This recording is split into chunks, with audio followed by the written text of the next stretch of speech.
I don't give a fuck. I'm 78 fucking years old. Why should I put up with this shit? You're gonna make no difference whatsoever. Because the only thing it will ultimately come to is that, well, this guy's been a fucking crazy all his life. You know? That's not true. That'll humanize That, of course, you. it is. No, it will not humanize it. Yes, that'll make people understand. That's your who opinion, you are. Ben. It ain't mine.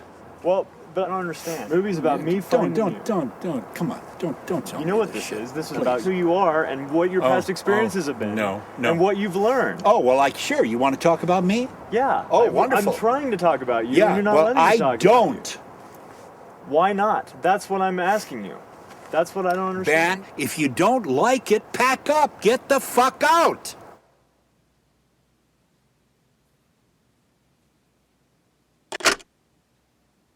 My introduction to Jack Rebney came in the form of a VHS tape, a bootleg compilation of outtakes from a Winnebago sales video made in 1989. All right, here we go. What do you mean? I got to be able to move. That's crazy. Here we go.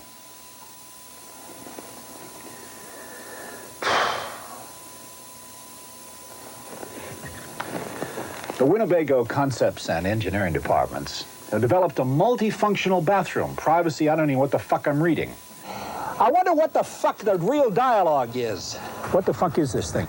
All of the windshield, for fuck's sake. Oh, fuck. That didn't sound for shit, did it? What we're doing is we're building a fucking industrial film, trying to give these guys everything they can get. I mean, that's it. Fuck it. Is going to be very helpful in keeping you from falling down, you big dumb son of a bitch. Oh, fuck. Fuck. Fuck. Fuck. Fuck. Oh, fuck. Shit. Tony, do me a favor, will you please? Will you? Will you do me a kindness? Leave. Yeah.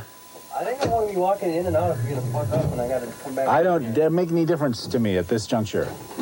Thank you very much. I appreciate that, Tony. Don't slam the fucking door. No more.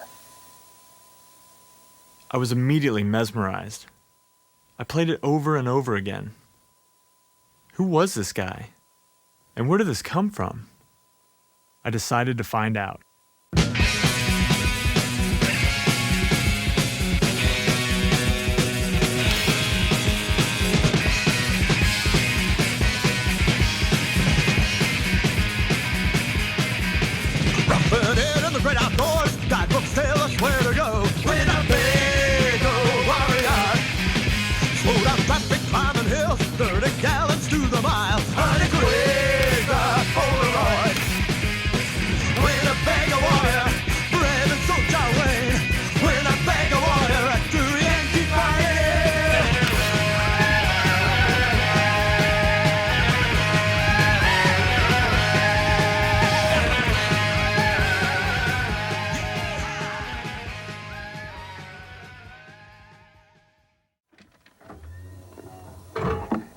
Meet innovation. Money. What the fuck was that? Son of a bitch! I gotta read it again because my mind is just a piece of shit this morning. Oh, I've seen this before. Yeah. Oh, I've seen this like hundreds of times, man. This guy's like a legend, basically. I mean. Soon after I got the tape, I found out that I wasn't the only one fascinated with Jack Rebney. I don't think I can remember the first time I've seen it because I've seen it, several hundred times, so it sort of all blurs together. I just started bringing it everywhere in my backpack just to put it on. I'd show it to someone and then I wouldn't see them for a year and I'd see them and they'd go, no more. You come upon someone that's seen it and you speak the same language. You just start quoting, my mind's a piece of shit this morning, I'm blinded by this hot light. I'm blinded by that fucking hot light. Commercials are meant to be these picture-perfect, pristine things. Why can't I remember? I wrote this stuff. Why can't I remember it? With everything being scripted and every composition being carefully composed. It's our chance to look behind the curtain. It's a real moment, what you're seeing on that tape is probably the worst day of this guy's life. I don't want any more bullshit anytime during the day from anyone. That includes me. It was probably intended to be destroyed. Every friend I played it to instantly would take it, copy it, give it back. If you loved the tape, you would make as many dubs as you could and give it out to everybody you can. It moves like a virus. For almost 20 years, VHS tapes were passed hand to hand all over the country. The tapes were copied and copied and copied until the images were so degraded that by the time I got a tape, it looked like this. Just keep running. Bullshit. I'm gonna slate this fucker. All right, I haven't got time to mark this motherfucker. Here we go again. We can't hear anybody. Nobody can talk to anybody. I couldn't stop watching it. I started showing it whenever I got the chance. I'd show it on first dates. Son of a bitch. I showed it to my grandmother. What the fuck was that? I even played it for the film class I teach at the University of Texas. I gotta read it again because my mind is just a piece of shit. I'd become obsessed. I felt bad for the guy, but that didn't take away from how much I loved the clip. His unrestrained anger was somehow liberating, and it reminded me of every bad shoot I'd ever worked on. In moments of frustration, I'd find myself quoting Jack, and at the end of a bad day, I'd come home and pop in the tape. Then in 2005, YouTube came along, and Jack became a viral video phenomenon. He became known as the Winnebago Man, the RV guy, or most outrageously, the angriest man in the world. Goddamn son of a bitch! What do you mean I'm gonna fall off the fucking thing? Fuck off! And the outtakes were ranked by VH1 as the third best viral video. References to Jack started showing up everywhere. Tony, do me a favor, will you please? Will you? Will you do me a kindness? Would you, do me a kindness? Look, kids, do me a favor, will you please? Will you? Will you do me a kindness? What does the goddamn line say, Tony? Line? What's the first line? I don't give a shit what the line is. If I ask for the line again, don't tell me. Line? I don't want any more bullshit anytime during the day from anyone. That includes me. Any bullcrap from anyone, including me. Buongiorno. Proschizzi di dentro di Circende, Winnebago la grande master. Se fossi una feccetta fangula faccetto con la zarot. Jesus Christ. Fuck off! Goddamn son of a bitch! Friends in Hollywood told me how Jack had become a kind of hero on film sets, with actors and crew members quoting him to each other. There's even a painting of Jack as Shrek that hangs in the DreamWorks Animation headquarters. But where was Jack, and how was all this notoriety affecting him? So one night, I began searching around on Google. After sifting through countless pages of blog entries and fan sites, I came across an obscure posting on a sailing website. Simply signed, Jack Rebney, Planet Earth. I'm looking for a boat. I need a boat of approximately 50 feet in length and some 6 foot 6 inches of headroom, as I am set upon a couple of years living out this lifelong dream.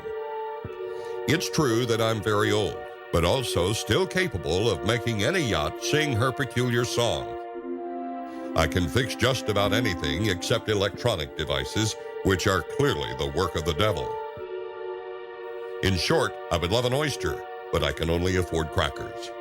But go ahead, walk out on that limb by listing 4 boats from 40 to 50 plus feet upon which you could set sail for Kiribati. That strange letter was the only trace of Jack beyond the infamous Winnebago Man clip. Was Jack out at sea? Was he sailing to Kiribati to get away from fans like me? Or was he just living a normal life somewhere, unaware that he'd become a new kind of celebrity?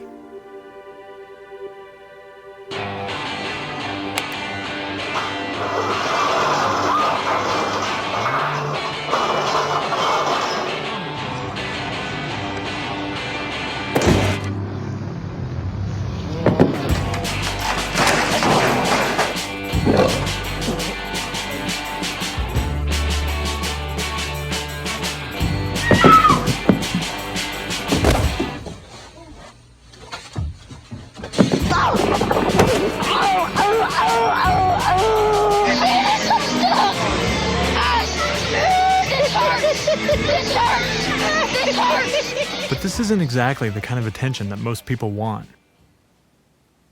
One of the most watched internet videos of all time is the Star Wars Kid.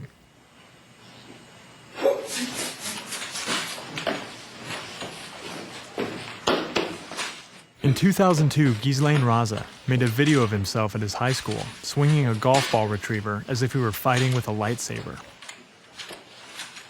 Another student discovered the video and posted it online, where it caught fire immediately. The clip was seen by millions, and people all over the world began making conversions of it, adding music, special effects, and combining it with other well-known films.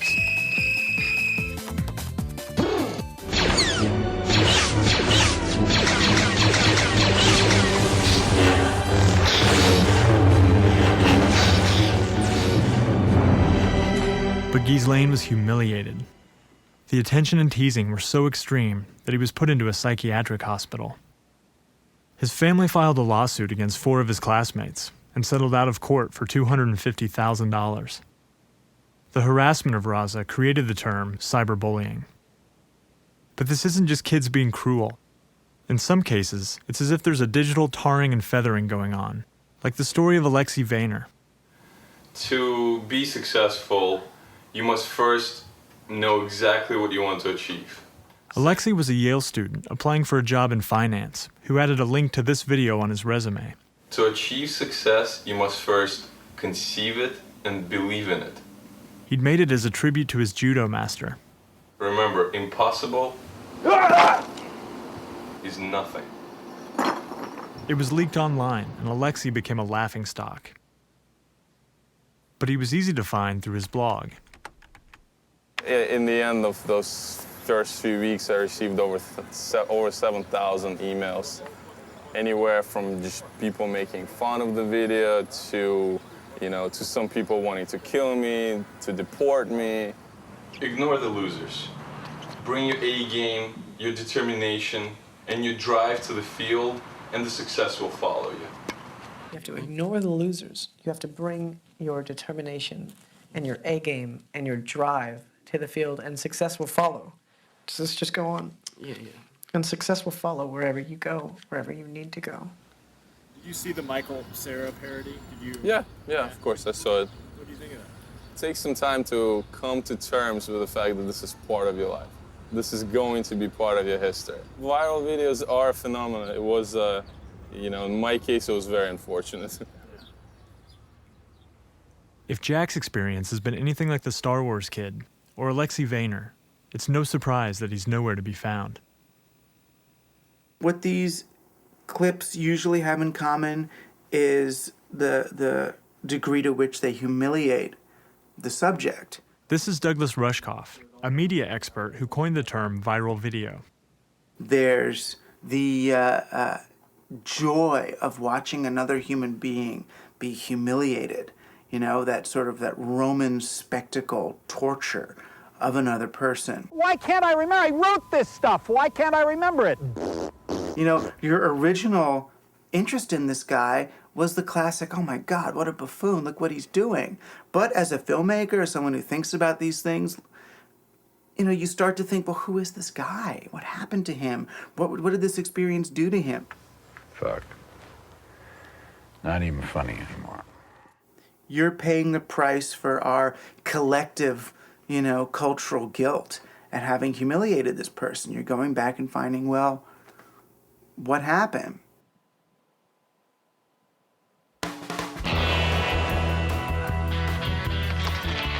If I'm going to find Jack, I need some leads. So I visit Charlie Sotelo and Cinco Barnes, who years before YouTube hosted a TV show featuring underground videos. They were among the first to discover the Winnebago Man tape. Now, the first time I got it, I had no idea what it was.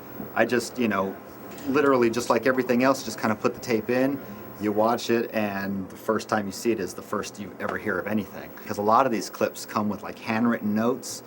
People write Winnebago. It would be something like Winnebago guy, angry guy making a film about Winnebagos, and that's all you get. Charlie tells me he was sent an even longer version of the Winnebago Man clip, with almost 10 more minutes of footage. Accoutrement that you will need. Accoutrement? What is that shit? Get out of here, you fucking flies. I'm in heaven. But whoever mailed Charlie this tape didn't include a return address. Have you guys ever tried to find Jack or anyone else in your videos? Why? I guess the ultimate question would be why. Why would we want to do You that? see, I never got 'Cause obsessed enough to do things like that. It destroys the whole illusion. This is to be watched. This is a cage. It's something on the other side. I have no interest at all in getting to the person. And I don't want the reality of it. I want to see the buffoon on stage performing for me, you know? Like the guy who falls and breaks his back or whatever. Hey, people! Welcome back to the show! You!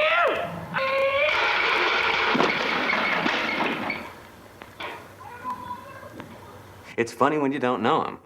You know, the EMTs that show up there and have to set all those bones, have to tell the family or whatever. I mean, that's tragic for them. But for us, it's just those 30 seconds, you know, of that awful, awful mistake, and makes us reflect on shit that we hopefully will never do, maybe. That's kind of the allure of it, is you don't know anything except industrial film, angry guy screaming. Let's go, play it. Mm-hmm. And that's all you need to know. Yeah, there's no reason to know the guy. No, that really spoils it all. Jack Rebney would be the holy grail of stars to meet from these videos that we had obsessed over for years. I head to New York to meet the co-founders of the Found Footage Festival, I'm Joe. My name's Nick. who are known for finding the people in these videos. So here now are the outtakes of Jack Rebney, the world's angriest RV salesman. Here we go. Jack Rebney! I wrote this stuff. Why can't I remember it? We've always wanted to have Jack on this thing, but we always just assumed he was dead. I think the speculation was that he was long dead of an ulcer by now. Or a heart attack or something. Based on the amount of anger in the video alone, we thought, there's no way this guy... I mean, we did like Google searches for him, you know, but we never came up with anything. We even did like this Ancestry.com search for him, and we could never find him, so we just assumed he was gone.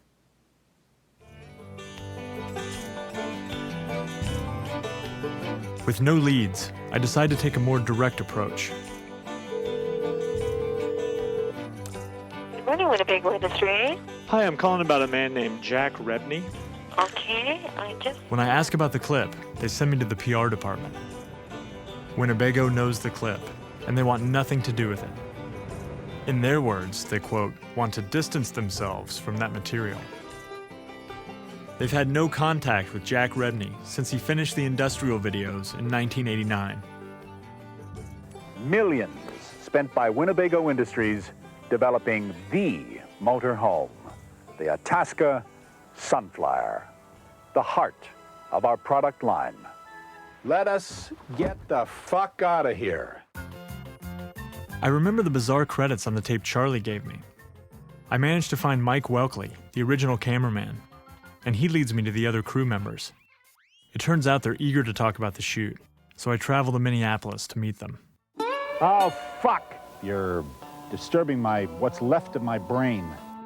We shot in August. Every day was 12 and a half, somewhere as long as 14-hour days. My nerves are shot. I just felt like, how did I get through this? During the shoot, it was a lot of getting in really tiny little spaces that were dark. We had the same thing for lunch every day. It was very taxing for a number of reasons, not, how hot it was and how much we had to get done. He was like a jerk all the time, and he was swearing all the time, and he was just, when the camera, I actually think when the camera was on, he was a little bit better behaved. It was a major task just to complete the amount of shots. 6, 7, 8, 10, 12, 15. Some of the take numbers were outrageous. The script, you were like, what are you writing? Like, you think you're writing like, Shakespeare? Someone once said something about the journey of 1,000 miles beginning with but a single step. Of course, if you throw your back out on that first step, you stay home. Tony, give me a towel for just a minute, please.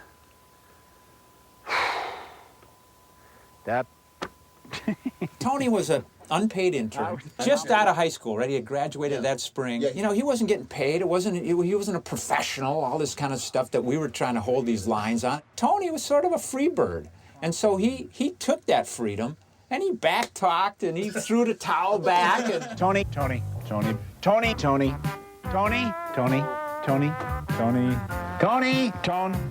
get me a battery. Tony, open the door. Bring the slate in, Tony. Just bring it in here now. Stand still, Tony. Give me a battery, Tony. Open the door, Tony. Tony, it's the wrong angle, babe. Tony, please back up. Tony, where's the slate? You know, this kind of does make me look like an idiot, though. I was much thinner and trimmer then. God, I can't Fucking make my mind work. You know, Jack brings a smile to my face every time I see it. Thank you very much. I appreciate that, Tony. Don't slam the fucking door. No more. I didn't see him as being angry. I saw him as being really frustrated, over his head, overwhelmed. All the swearing and all that stuff, it's because he couldn't remember a line. He couldn't do this. And I think he probably thought that we were judging him because we thought he was an idiot or something. And he was beating himself up. It was done to get him fired. So when the shoot was over, the tapes were passed out to all the crew people, and that was it. I mean, we made a copy for the Winnebago execs, and somebody else made a copy, somebody else made a copy, and then it finally came out that Jack was fired. So then we had to give some statements to the vice presidents of Winnebago, who were very concerned at that point of why and what was going on. And I don't think they shot anymore. I think that was it. I think within a month he was gone from there. I felt bad. I thought Jack is getting a bad rap. I thought, you know, he wasn't as bad as the video had indicated. I just kind of thought, okay, I'll let this thing slide, because everyone was squawking about it and talking. Have you seen the Winnebago? Have you seen the thing? And it was getting passed around. And there's a part of me that felt kind of bad for Jack Ribney. I got to say it. It's really, and I'm going to be very honest, it's not a week that goes by that I don't think about that job. I never really saw him after that, and I was kind of wondered. All of my searches are dead ends. The industrial video was the last and only time anyone has seen Jack. Was he so humiliated that he went into hiding? Out of ideas, I hire a private investigator.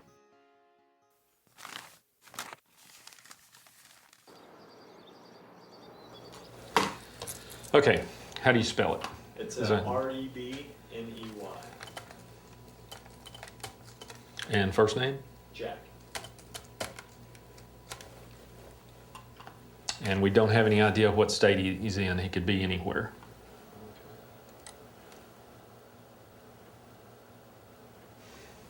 That's weird.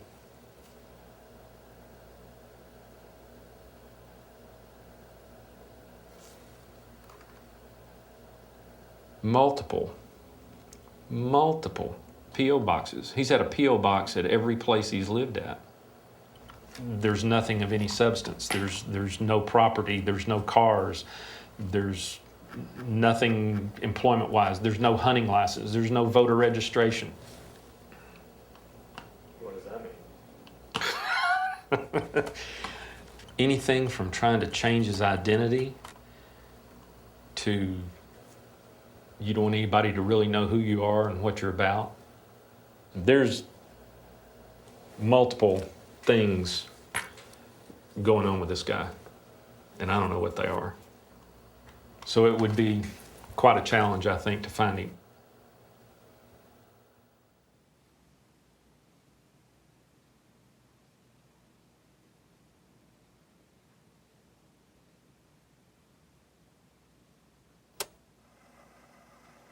Hello, you've reached Ben Steinbauer. Please leave a message. Hello, Mr. Steinbauer. This is Jack Rebney. I received your letter today. It's inconceivable to me that you would have any interest in this, but if you want to talk, I'm interested. Good day, and I look forward to talking with you. I can't believe it. I sent letters to the list of P.O. boxes that the private investigator gave me. Miraculously, one of them found its way to Jack. Yes, hello. I nervously call him back. He's hesitant and doesn't want to stay on the phone long. But after a little convincing, he agrees to let me come visit. Clearly, we could make some arrangement here. That's when he tells me that he lives on top of a mountain in Northern California.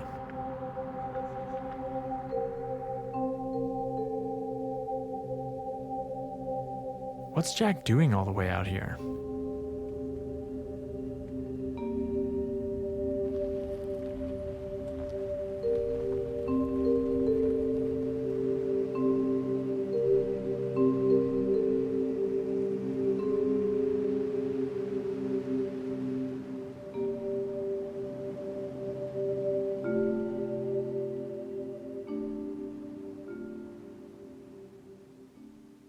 Got a clip on it? Yes, it does. Yeah, or you can just slide it in your pocket, whichever. However it you works. like. Yeah. When we arrive, Jack is waiting for us in the driveway. How are we going to do this? What do you want to do? How about you show us around? Are you ready? All set. Okay. Roll camera. Great. Action. Hello, I'm Jack Rebney. I'm the caretaker here at Rock Creek Lake. This is a fishing resort, as it were, with some of the fine fishing in the north part of California, and for that matter, probably some of the fine fishing in the entire United States. We're at about 3,200 feet, beautiful clean air, wonderful clean water, and big fish for consummate fishermen.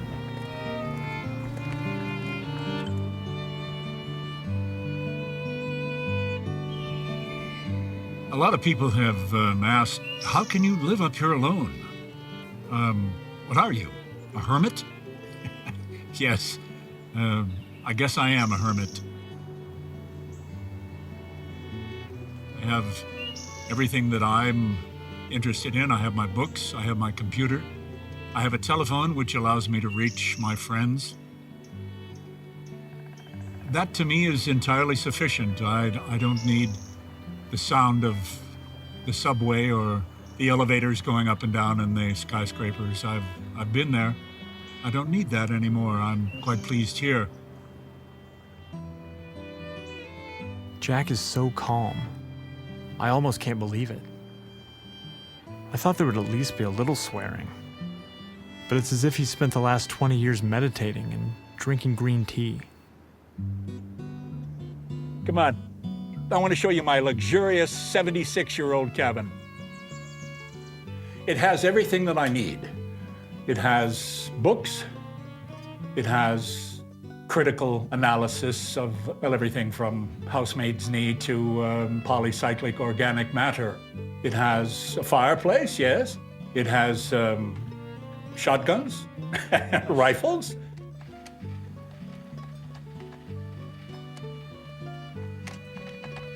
I had never heard anything about it. I had no idea that anybody had taken those outtakes and put them together. Ultimately, one of my dear friends called and he said, have you pulled yourself up on the internet? No. And now said there's this thing about the Winnebago thing and so forth and so on. And he said, it's hysterical. It's hysterical. It's you. It's you. The Winnebago Concepts and Engineering Departments have developed a multifunctional bathroom. Privacy, I don't know what the fuck I'm reading. I wonder what the fuck the real dialogue is. You know, the scary part is that, of course, all of this comes back. Remember the agony that I was going through. It's going to be very helpful in keeping you from falling down, you big dumb son of a... Well, it is amusing to me because it's clearly what it is it's some of the historicity of my youth, as it were. There's a considerable amount of humor to it, but for the life of me, I truly don't understand its popularity. Jack isn't even fazed by the video. He barely knew it existed, and he doesn't seem to care. Did I make too big a deal out of this? Am I wasting his time with what he sees as a trivial event in his life? When you and I first originally spoke, I just said, you want a what? Who cares? Who cares? And you convinced me that clearly there are people that do. It's a little odd for a 76-year-old to choose to live alone in the woods. But Jack seems at peace up here in his seclusion. Okay, action. Jack, give us the clap, please. Whatever the case, he seems to enjoy being on camera again. And there's a further thought.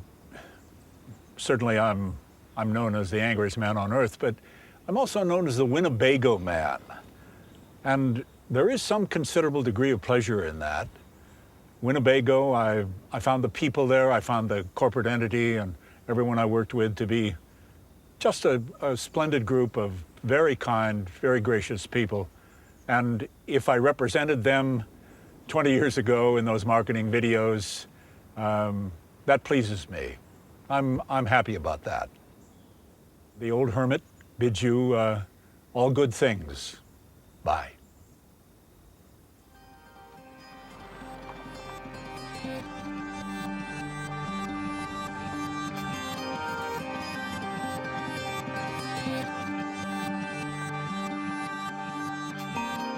I return home with my tail between my legs. What was the big deal? The clip seems at best a minor anecdote in Jack's life. A week goes by, and then the phone begins to ring. Hello? Ben! Jack starts calling regularly. At first, it's just a chat. Oh my God, Steinbrenner, Brunner. How are you today? I'm so ebullient that I don't even touch the ground when I walk. But then he tells me he has a confession. In that filming that we did, I was Mary Poppins. He tells me that I was set up, that he was putting on an act. I was being calm, I was nice, I didn't slam my fist down on anything. He explains that he'd been humiliated and angry when he first found out about the clip and wanted to sue everyone involved. This is an illegality. I didn't know this existed. These outtakes were maliciously put together. And it really galls me when I think about the fact that my name is plastered all over that fucking abysmal piece of shit tube. But he strategized that by acting like a calm, gentle old man, he could avoid going down in history as the angry Winnebago man. But now he's decided that he wants people to know the real Jack Rebney and share his thoughts about the world. I see this whole fucking country going to shit in a handbasket. It's staggering to consider how utterly, brainlessly fucking stupid the mass of people in this country are at this juncture. I have a way with words. I want to use that to effectuate some understanding of what I see as a tragedy taking place in the United States. This was the Jack Rebney I expected to find. But I wasn't prepared for the rest. He keeps reaching out to me, calling and sending me things. He wants me to read newspaper columns he's written, and sends me a book he's writing about politics and religion. The title of the book is Jousting with the Myth, and it has a subtitle. It's an heretical analysis of God, religion, sex, and politics. Almost everything is a commentary about the failings of modern society. He wants to get his concerns out into the world, and thinks my film can help. I find out that Jack was a broadcast journalist. I used to produce programming for 50 million people. My initial experience was at WBBM, the CBS station in Chicago. And then I went on and I became a news director at various stations around the country. I was greatly taken with news and news production. I loved the concept. I loved the Ed Murrows and the Severides and the Bill Shadells and all of the old people who reported news. They didn't give you any opinion. That was the concept behind news. It was fair, and that changed. And I came to the point of where I concluded, I don't want this anymore. I never wanted to see West 52nd Street again. I never wanted to see Wilshire Boulevard again. I never wanted to see Wacker Drive again. That give you an idea? I'm surprised to hear about Jack's impressive career in television. I ask if he still has any tapes from his years as a news director, but all he has is this. Hello, I'm Jack Rebney for the Western Slope Network. I want to welcome you to a Christmas reading, A Boy Who Laughed at Santa Claus by Ogden Nash. In Baltimore, there lived a boy. He wasn't anybody's joy. Although his name was Jabez Dawes, his character was full of flaws. And as if to set the record straight, he gives me the finished Winnebago sales video. The Itasca Concepts and Engineering departments have developed a multifunctional privacy bathroom configuration that will solve a lot of problems and that will make you a real sales point. These images take on a new meaning for me. I no longer see Jack as a disgruntled RV salesman, but is a serious journalist who gave up his career on principle and ended up stuck in Iowa, sweating through an industrial video shoot. Full steel frame, a full compartment. Jack is intent on clearing his name and proving that he's not the irrational man in the Winnebago clip. This could be really interesting. But what if putting him back on camera ends up humiliating him all over again?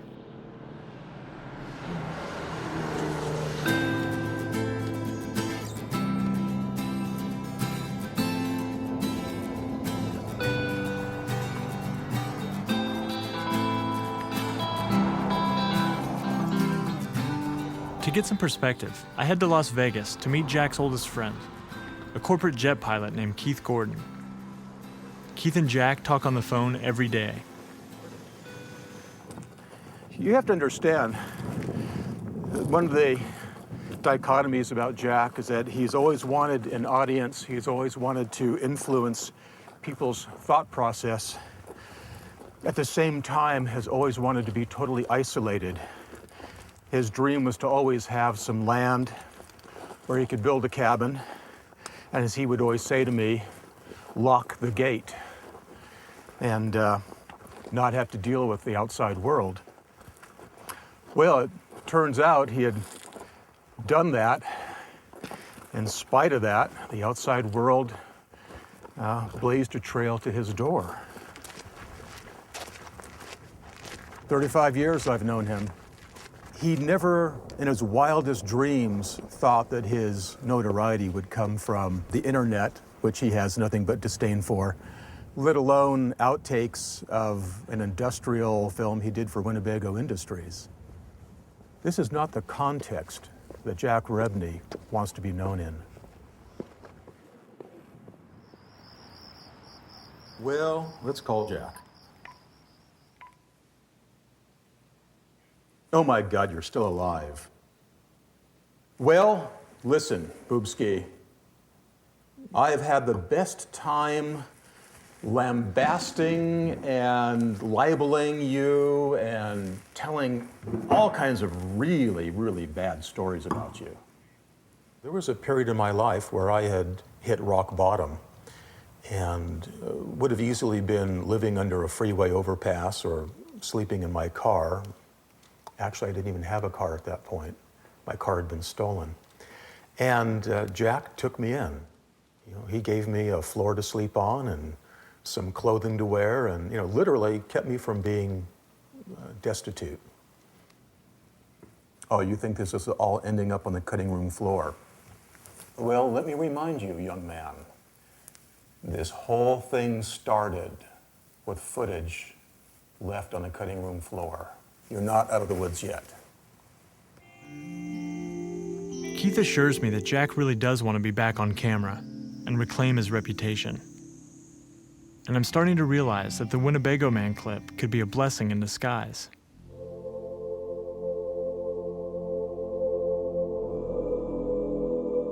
Maybe I can reach out to his internet fans and show them a different Jack Rebney.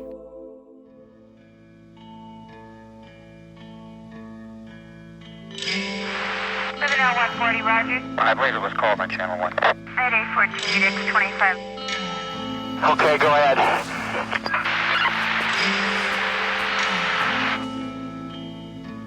But I return home to some disturbing news. Jack has been diagnosed with acute glaucoma, and his vision has deteriorated suddenly. On a recent walk, he couldn't find his way home. The local sheriff's report was posted online and discovered by Jack's fans. I call him immediately. One thing led to another, and then I became disoriented, fell into a couple of deep holes and what have you. So instead of walking, I began crawling on my knees. It began to lengthen into night, and I still wasn't finding my way out. And it was cold, and I was wet, and ultimately I saw this flashlight, and came toward me, and he introduced himself, and he said, "I'm Deputy Sheriff, blah, blah, blah." It's a compelling moment, at a very visceral moment, when you come to the conclusion that I really can't do it anymore.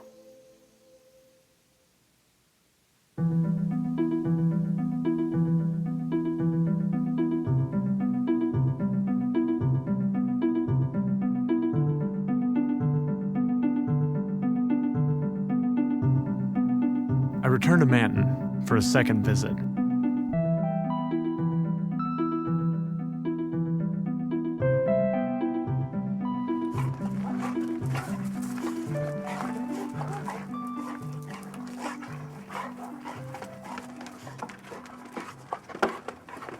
Knock, knock.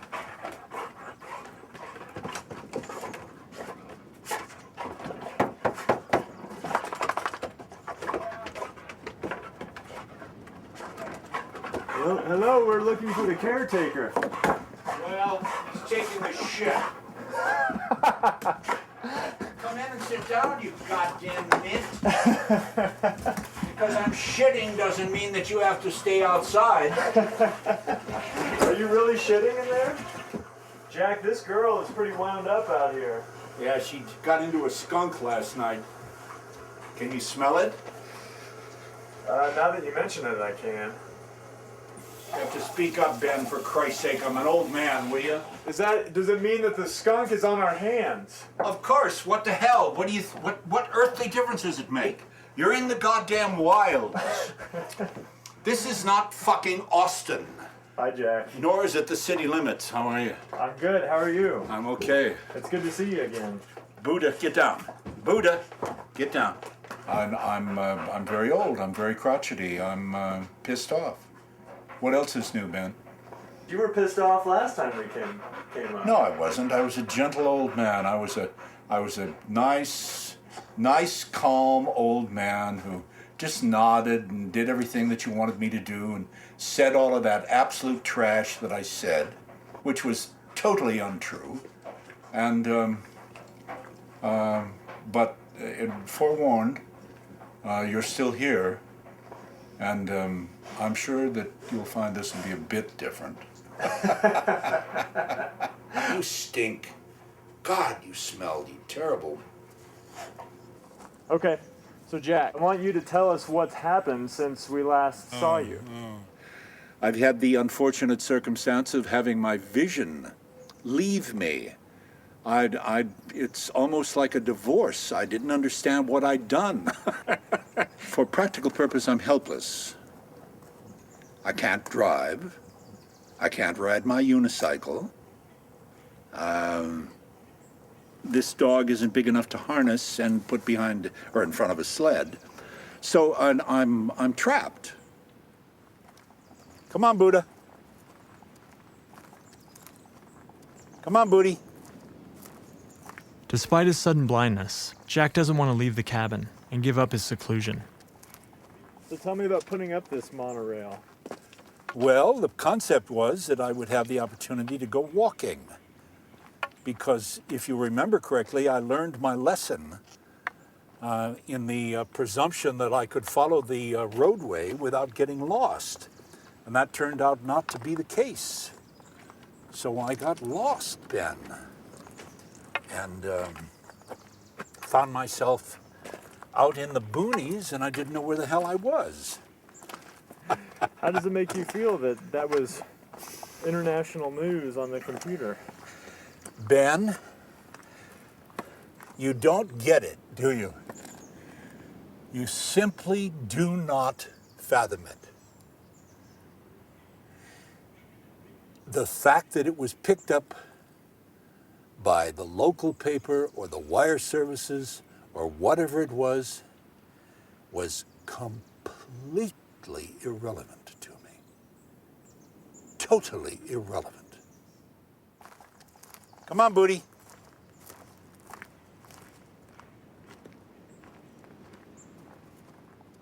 Fucking unbelievable.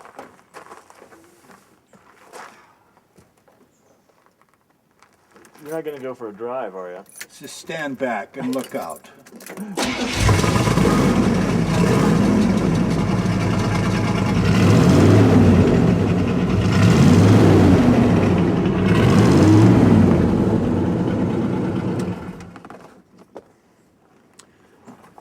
essence of Detroit.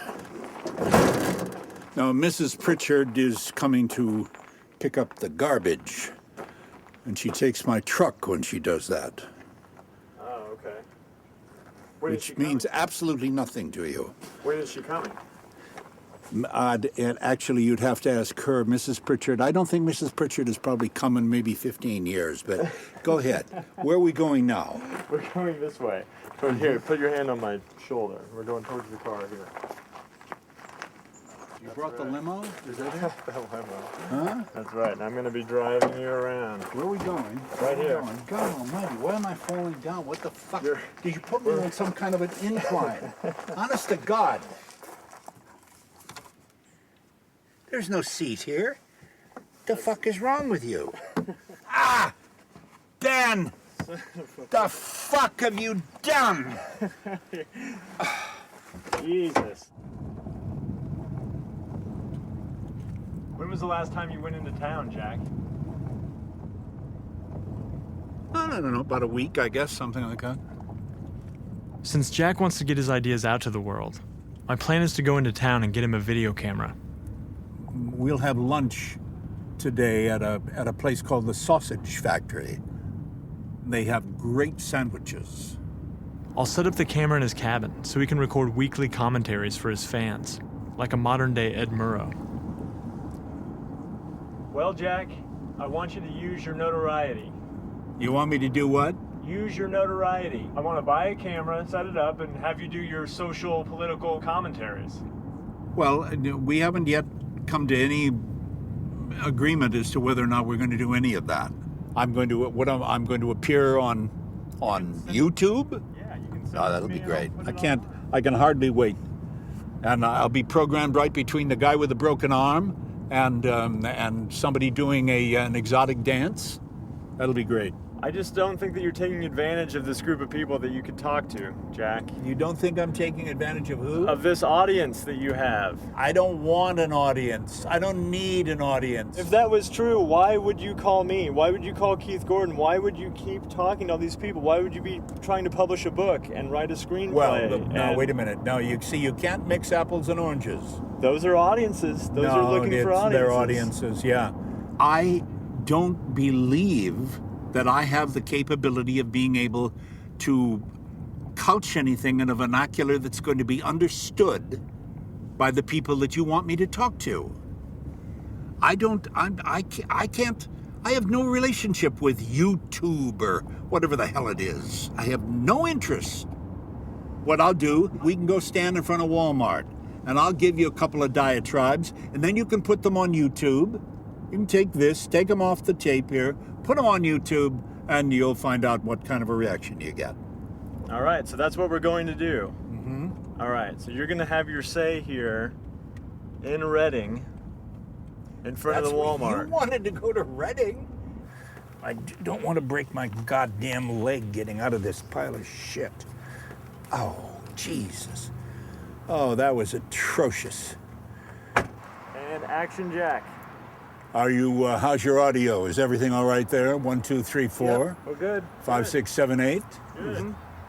Over the top of my shoulder, you undoubtedly will be able to see that we're standing in proximity to a place called Walmart.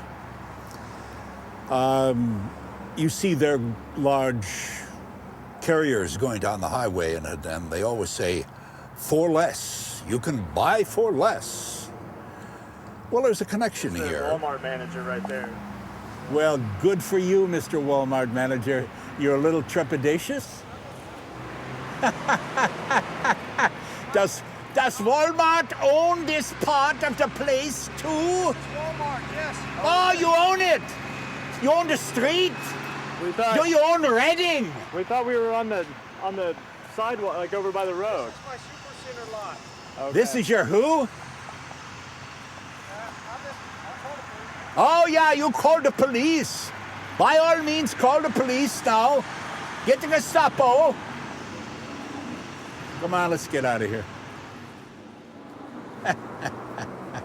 The junk factory strikes again. Fuck him and the horse he rode in on. After having dealt with these people for 100 fucking years, all I do is tell them to stick it up their ass. But of course, you don't want to do that, Ben, because you're a nice kid from Texas, and you know, you don't want that reputation to follow you. You might think you're an angry man. I thought we'd cut another piece in front of Best Buy, which would give us the opportunity to have the police come and throw us off the Best Buy parking lot.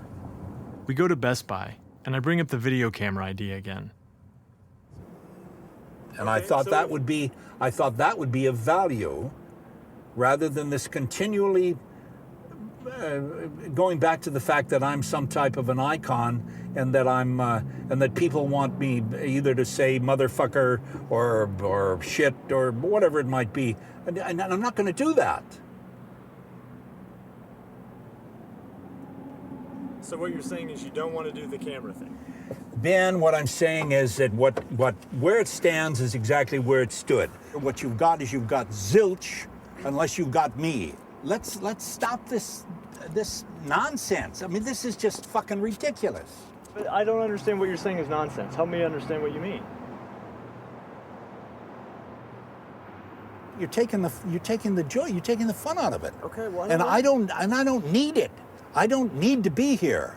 I can get on my fucking phone and call a cab and get the fuck out of here. Okay. Man, I mean, you know, listen, if I can leave CBS 3 times, I sure as fuck can leave you. We stop for lunch and call it a day.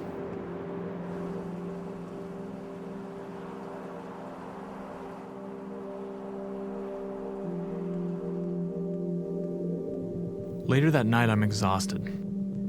I feel like I've stepped into the Winnebago Man outtakes.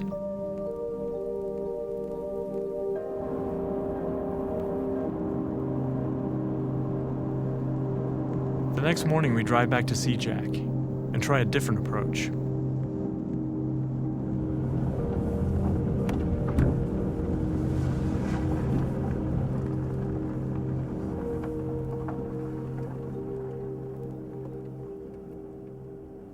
Mic check, Jack. 10-9-8-7-6-5-4-3-2-1, and all of the rest of it, including Hillary Clinton. Tell us about what your childhood was like. You have an ulterior motivation in this. I do. Ben, your transparency is almost mind-boggling. Ben, my childhood was magnificent. The only problem with my childhood is I didn't have a choo-choo train. Well, tell us where you were born. And we're not going to go into that. No? No. What about being married? You want to talk about that at all? We already talked about it, remember? If you fuck with me with this, Ben, it ends it right now. Leave it alone. Okay, I think you're misunderstanding. I don't care what you think in terms of my ability to be able to understand anything.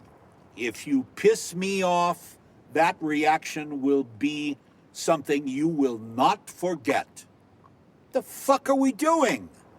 Are you happy that we're making this documentary about you? Do you want us to be up here? Do you want me to be asking you questions? And do you want to be in this position?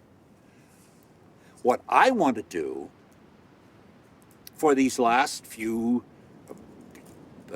feet of film that I may ever make, I want people to understand that there are critical elements that they have to attend to or they're going to lose their country. Dick Cheney has had 8 years to literally ruin this economy.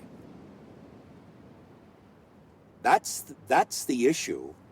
I don't understand. Like you said, this is maybe going to be the last piece of film that you ever shoot. The last time that you can be on camera. Yeah.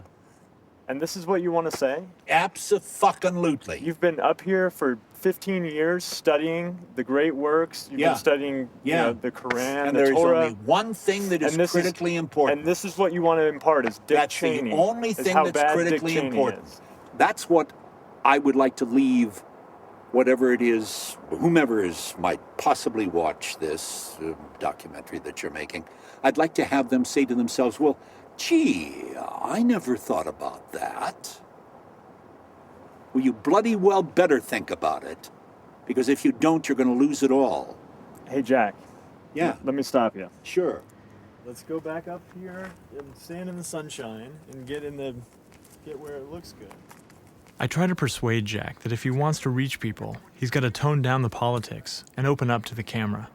But you're not going to get to anybody by saying that Dick Cheney is fucked and the country's fucked. There you I'm go. not? No. Oh, why? You're going to get to somebody by fucking relating who you are and what your past experiences have been. No. And what you've learned. Oh, well, sure. You want to talk about me? Yeah. Oh, wonderful. I'm trying to talk about you. Yeah, And you're not well, letting me talk I don't. Why not? That's what I'm asking you. That's what I don't understand. Ben, if you don't like it, pack up. Get the fuck out.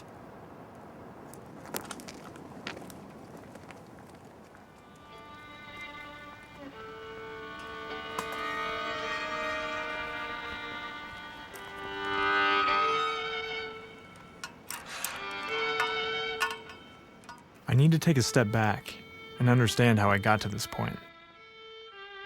What do I want from Jack? How did I fool myself into thinking I could get him to open up to the people he still feels humiliated by and doesn't understand?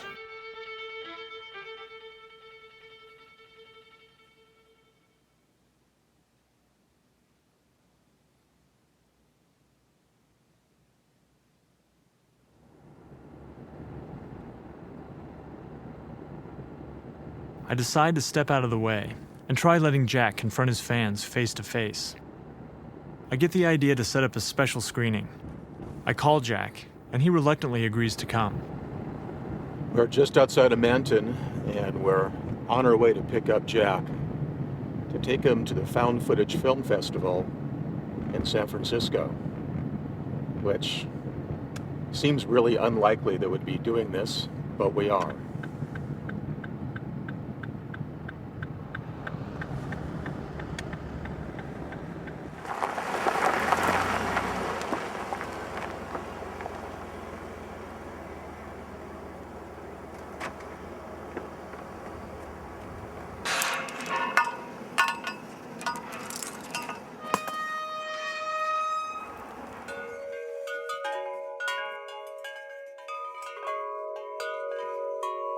When we speak on the phone, he often hears these in the background, and he adores the sound of the wind chimes.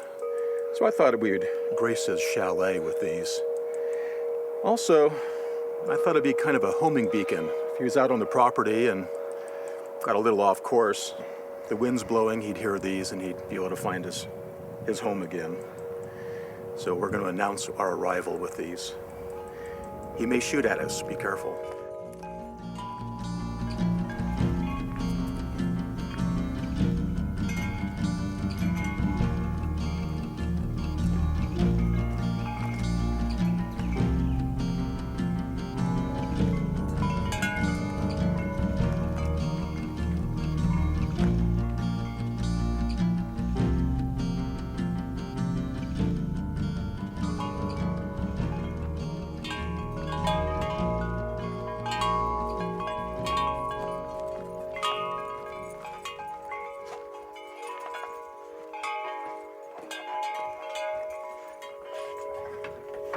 You're so fucking crazy, it's just amazing. I'm normal, I tell you. I'm perfectly Normal, perfectly normal. This is your vicious killer attack dog. That's it, that's Booty. Oh my God. No, she hasn't killed me. So far, so good. How are you? I'm all right, kid. Where are you? I'm good. Where do you want these? Other than up your ass. Well, there used to be hooks up here on the... So are you excited about San Francisco? Oh yeah, terribly excited. I can hardly wait. Sit. Buddha stays. Good girl. Buddha stays. Buddha stays. See you, Buddha. You stay, Booty. Buddha, stay. She snuck off the porch. Buddha, get up there. See, she knows you're blind, and she thinks That's she can it. get She's away with tricking me. Get up on the porch. Well Okay. done. Fuck you, Buddha.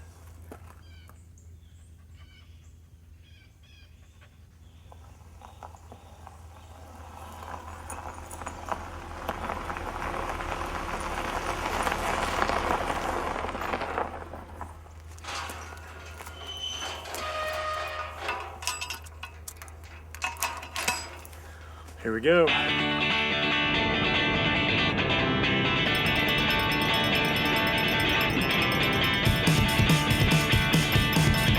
Consider how marvelous it'll be to be there in San Francisco, the home of the free and the land of the brave.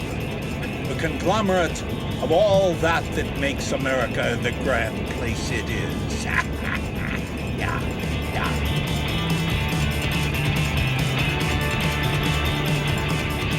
As I understand it, there's going to be questions from the audience and what have you, and of course that begs the question, the initiating question. Do you suppose these people actually can form questions, and will we be able to communicate with one another? Now, Jack, what if someone wants an autograph? Will you sign autographs? Fuck them.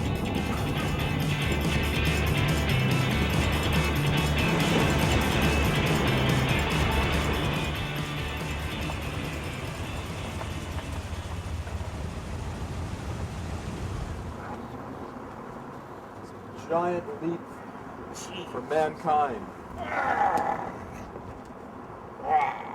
Nicely done. You smell that sea air? I know. The thing I can smell is incense and a little hash. Here we go, Mr. Rebney.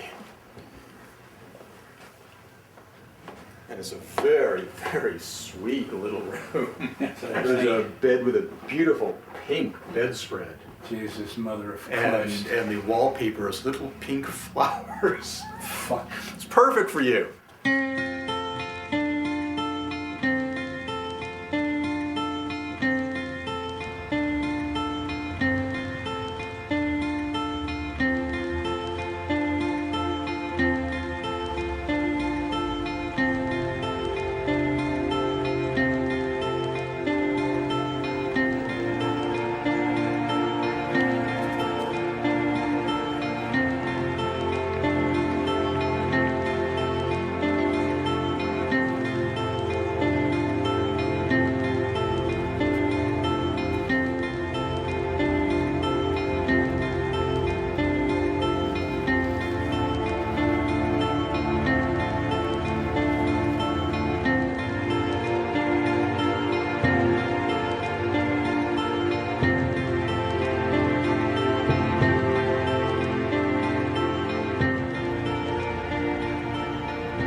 People just don't have any sensibility anymore.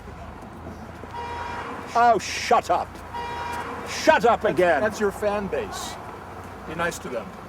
They're honking in approval. On the way to the theater, we get distracted and lose Keith and Jack for a moment. When we find them, Jack is in deep discussion with one of the local residents. Logic dictates that you are, and that is that. All of it is natural fact. There is nothing that is hyperbole. It is all just natural, period. End of report. Modern logic, Western logic, is confined by the fact that it says that something is either true or false. Absolutely. There is a causal plane which is beyond space and time, which destroys the concept of linearity. That logic is tripping right along with that's only got one track and we're wobbling, and I don't follow that. There is a causal plane. The what? There is a causal plane. We have an appointment and we're going to be late to it, but I must tell you that it's been pleasurable, and I thank you, and I don't know why we're talking. Jesus. Does Orville Redenbacher live here? Well, thank you so much for coming down here. An honor to have both of you here. It's no honor. That's absolute bullshit. It is. It is. Come on, Steinbucker, schmucker, come here for Christ's sake. These people are out of their heads. I'm right here, Jack. I'm seeing. Yeah, you're Jack, filming. we're your I know. number one fans. Yes, of course, you're my number one fan. You've brought so much enjoyment and laughter to us that we are so this indebted schmuck, to you. This schmuck over here to my right has been telling me this now for what, 2 years, Ben? 3 years? 2 years. 2 years. 2 years. It's so true. And you'll see tonight. You brought me such enjoyment. You're going to see tonight. I can't begin to tell you how marvelous. When you're here feel. tonight, you'll hear the laughs. Yeah. You'll hear people enjoy. Makes people How many? laugh. You're going to have 8 people? No. We're going to have a full house. It's going to be sold out. Who are these crazies, these lunatics that are going to be here? Explain them to me. Seriously now. Seriously now. Okay, I mean, I'm not putting. This is because if I'm going to do some kind of a dumb fuck dog and pony show, I'm going to know who I'm talking to. I'm here to see the Winnebago guy. I'm hoping that he's going to say the F word a lot. We're huge Ripney fans. I'm here for Jack Rebney all the way. I'm glad he's alive and doing well, and I hope he's still bitter. I don't know. He's got a special spot in my heart, that's for sure. I love this clip. I watch it like every time I'm in a bad mood. I watch it and it makes me laugh. I really do. It's kind of sad. It's kind of sad. Excited to see him in person. If I can get in. This is not looking so good. They're going to go nuts for you tonight. You'll be bathed in applause by your adoring fans. Really? Bathed in applause. I bet so. I mean, to us, meeting you is like meeting a movie star because we've watched your video more than we've seen, Indiana Jones. So, like, you're our Harrison Ford, This is the holy grail for us. One, please. I'm kind of hoping that he'll be in like a real ornery mood, and if they'll let some flies go, that'll really piss him off. I think people would kind of expect him to just be really, really upset all the time, and I don't know if any of these people are expecting him to go off and start yelling at all of them. If I was him, that's what I would do. Okay, here we go. 3. Why don't you shoot the fucking film? Getting you to smile is a lost cause. I don't believe Can you give any reason at all why I should smile? I haven't stopped smiling since I saw you. It's kind of like, you know what it is? The internet's like the modern day freak show. Yeah, except you don't have to pay a nickel to get in. Man, it's like meeting the three-headed boy or something. It's great. It's like, that's Jack Rebney right there. We're talking to him. Like he swears that much in real life. I was not disappointed at all. Oh, I'm curious to see how Jack reacts to the whole thing, to confront his fans. Sorry to announce it to you folks, but the 715 is sold out. Yeah, here we go. Buckle up. Thanks for coming out. My name is Joe. My name's Nick. And we're back for another round of stupid videos that we found at thrift stores and garage sales and those kind of places. Yeah. And I don't know if you heard or not, but there's a special guest here tonight. If you haven't heard, we're not going to tell you. Special guest. You don't want to go anywhere.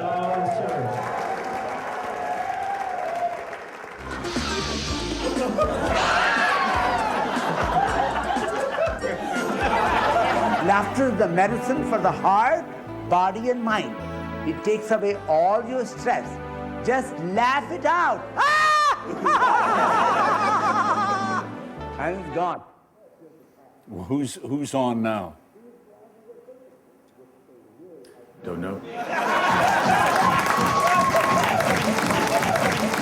Thank you. Okay, many years ago, some friends of ours gave us some footage from a promotional video for the Winnebago brand of RVs. Here's the backstory.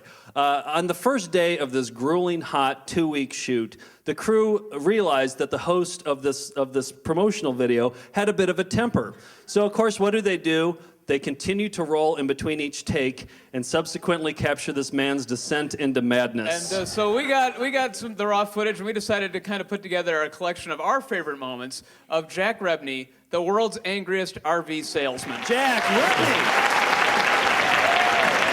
The Winnebago Concepts and Engineering Departments have developed a multifunctional bathroom. Privacy, I don't know what the fuck I'm reading. I wonder what the fuck the real dialogue is. What the fuck is this thing? All of the windshield, for fuck's sake. Oh, fuck. What the fuck did I say? That didn't sound for shit. Please suppose we open...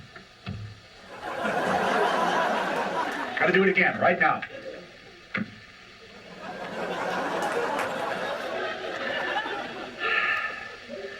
Oh, fuck.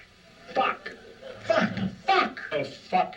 Shit! What does the goddamn line say, Tony? What is the goddamn line? I don't give a shit what the line is. I fucked up the word rear. I can't even read the fucking BO straight. What the fuck was that? Hey, we got flies all over the fucking place. Son of a bitch. Get out of here, you goddamn jackass.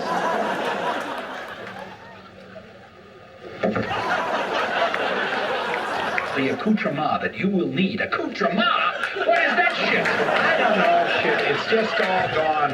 I get some goddamn diuretic when I sit here, and my mouth just never stops. Ain't worth it. Not this shit. It ain't fucking worth it.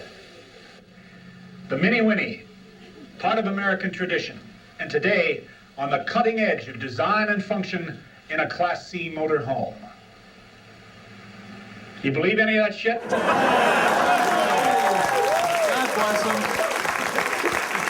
Well, we have an update for you about Jack Rebney. We didn't know if Jack was alive or dead. We had no idea. We thought he was dead for sure after this video shoot. Heart attack or something. The frustration alone, but no, he was alive. He was living in Northern California, and through some fate of circumstance, tonight we have Jack Rebney in the audience. Ladies and gentlemen, Jack Rebney! Come on down, Jack.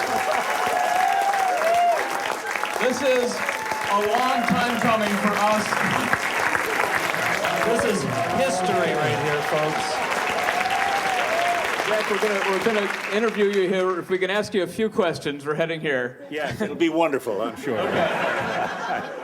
He seems to be in a somewhat good mood. Will you leave me alone? Leave me alone. I can do this. Are you ready to come over? Yeah, let's do it, baby. Okay, come on over. Jack, here's your microphone. Jack? Yeah. Okay, Jack's here. What the hell do you need? So, Jack, I know what a microphone is. Go ahead. Okay, there you go. So start at the beginning, Jack. Tell us about that shoot. Start at the beginning. In the beginning, there was darkness. A little bit later than that. A little bit later. Winnebago. Let's start at Winnebago. I'm sorry. Let's start on this shoot. I lose it sometimes. I get whatever it is. I actually, it is rather surprising that I am, in fact, still alive. And in answer to what seems to be the salient question, are you truly the angriest man in the world? Tell us. Yeah, I'm going to lay that on you. You have to have some historical perspective in terms of how this shoot was done, where it was done, etc. The Winnebago Corporation is located in a little thing called Forest City, Iowa. The average temperature during the summertime is about 100 degrees. The average humidity is about 98 degrees or percent. There's no wind. And you're pretty well aware of the fact that there are about 150 million flies. You don't think you can get pissed off in that kind of a situation, huh? But in terms of anger, truly today, in this cultural climate, I really am angry. Go ahead. Questions? What? Okay. I think the thing to keep in mind here is we all get frustrated. We all have moments where we want to say that, but no one can do it as colorfully as you did. One of the greatest swearers of all time. I think so. And it's a learned thing. Well, Jack, I mean, we certainly appreciate you coming here. We wanted to maybe give you a token of our appreciation. I just wanted to ask him one go question ahead. before we do that. Do you hate us? No, I actually, the only person I can think of immediately comes to mind is Dick Cheney.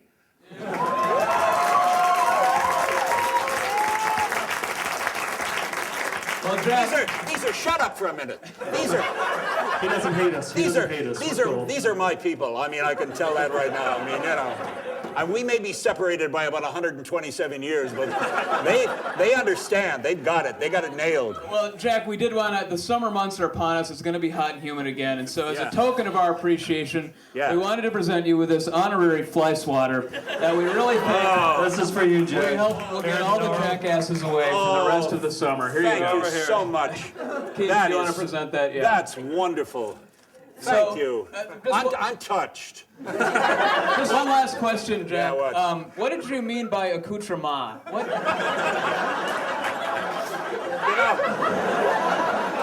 There's a question here as to whether or not it's accoutrement or whether it's accoutrement. And there may be somebody here who actually speaks French rather than some dumb shit like myself. Can we hear it? Accoutrement? Accoutrement. Okay. Accoutrement? Is that it? Listen, baby, when you're in Iowa, it's fucking accoutrement.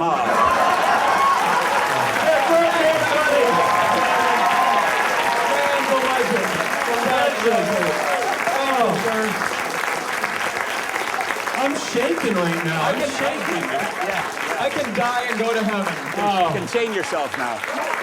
God bless that man. How do you follow that up?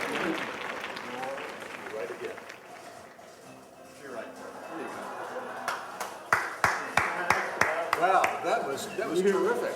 You killed. Look at you've got a fly swatter. I'm overwhelmed. You know, what I've tried to convey to you this whole time is that the audience really appreciates you, the situation, the whole thing. None of it was to steal a page from your book, denigrative. These people actually admire what you did and are incredibly entertained. So, 2 for the price of 1. You hear that, Jack? No what? I just said Jack Rebney and everybody just thunderous applause.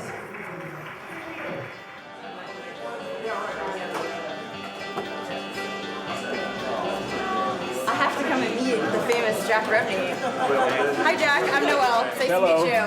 Hi, how are you? I'm wonderful, thank you. I hope you enjoyed it. Oh my God, you have no idea. This clip, every time I'm in a bad mood, I watch you swear and it makes me smile. So thank you so much. You're most welcome. Hi, Laura. Hello, how are you? Nice to meet you. I'm very happy to meet you. I'm so glad you came tonight. Pardon me? I'm so glad you came. Well, it was a pleasure. Very It's excited. kind of fun. Something unusual for an old man. Yes. But it was... Do you love your celebrity? Well, actually, at this juncture, it doesn't seem to be anything that really turns me on, but... Hi, I'm Rachel. Hi, how are you? Great, it's so nice to meet you. Well, I'm very happy to meet Do you. you mind taking a picture with me? Not at all, Thank not you. at all.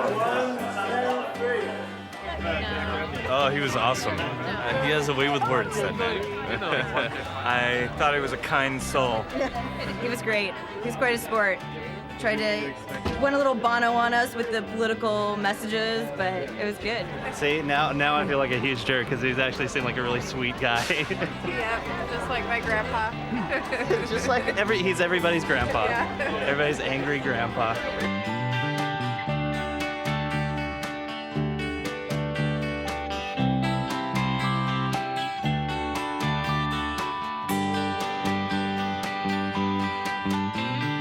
Well spoken. So well spoken, it was Brilliant. almost scary. Jack, we say accoutrement, right? And it means like ridiculous little costume thing. I wanted to scream out, "We love you, Jack Rebney." Seriously. I hope you enjoyed yourself. Good, good. It's better to laugh than to cry.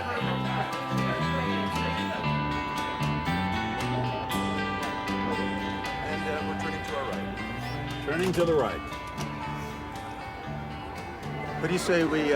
Life continues. Let's get a glass of wine. I think we should get a glass of wine. I think we deserve a glass of wine. Move to your right. Double doors and move to your right. Well, let me ask you something. Yeah, you can. On the way down, you mentioned you had a certain preconceived notion about who this audience was, what they were about. It wasn't necessarily complimentary. What do you think now?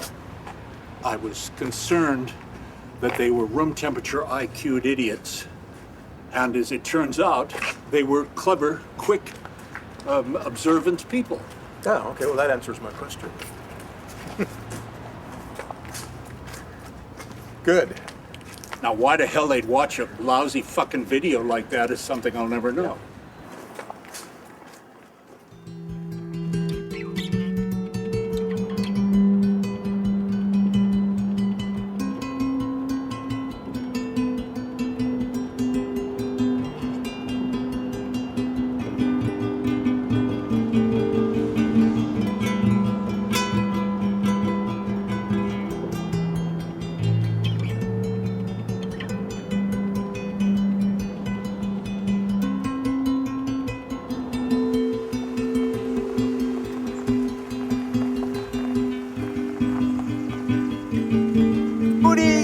the boots. Hello, boots of the bootser. Did you think you were deserted? Did you have a good night's sleep? Oh, the booter. You made a lot of people happy this weekend. Well, it's interesting.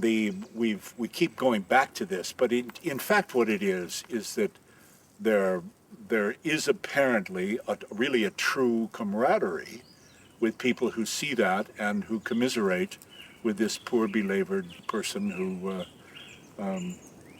says pretty much what comes to his mind when he's met with adversity and what have you, and that's good. And that, I think that's probably, isn't that interesting that when I say it, and I listen to myself babbling, that's really the human condition, is it not?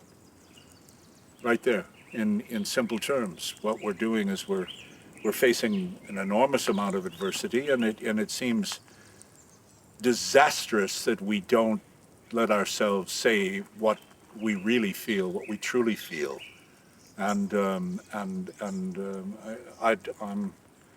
I'm happy to say that I take some small degree of pride in the fact that when I'm faced with that, and when I'm faced with it today, I say exactly what I have on my mind. Isn't there some way you guys can leave? Can't you go now? All right, pal. All righty. See you. Thank you. Thanks. Come here. Come here. Sure.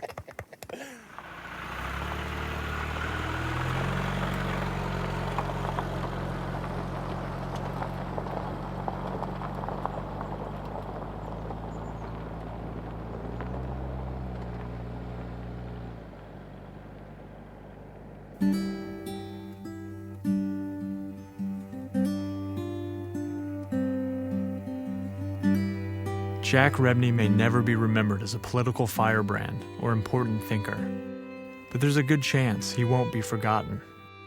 His swearing, ranting, unrestrained self somehow reminds us that we are not alone in our frustrations and blunders. And maybe that's enough. You believe any of that shit?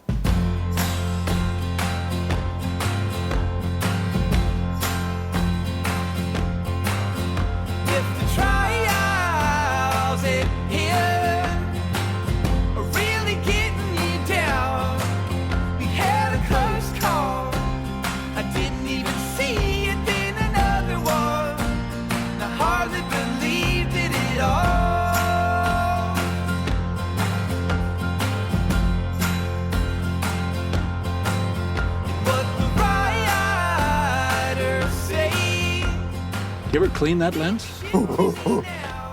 Right in the shot. I feel like Tony. Pick it up what? What do you mean I'm gonna fall off the fucking thing?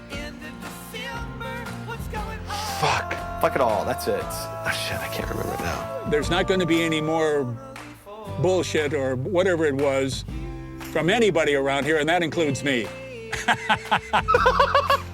Booty, don't fuck around. Dan, for fuck's sake, will you speak up? It's absolutely impingent upon you to stop mumbling. Jack has, just this affinity for the Ford Fiesta. He loves Ford Fiestas. Jesus Christ. Fucking automobiles. How do you get out of this piece of shit?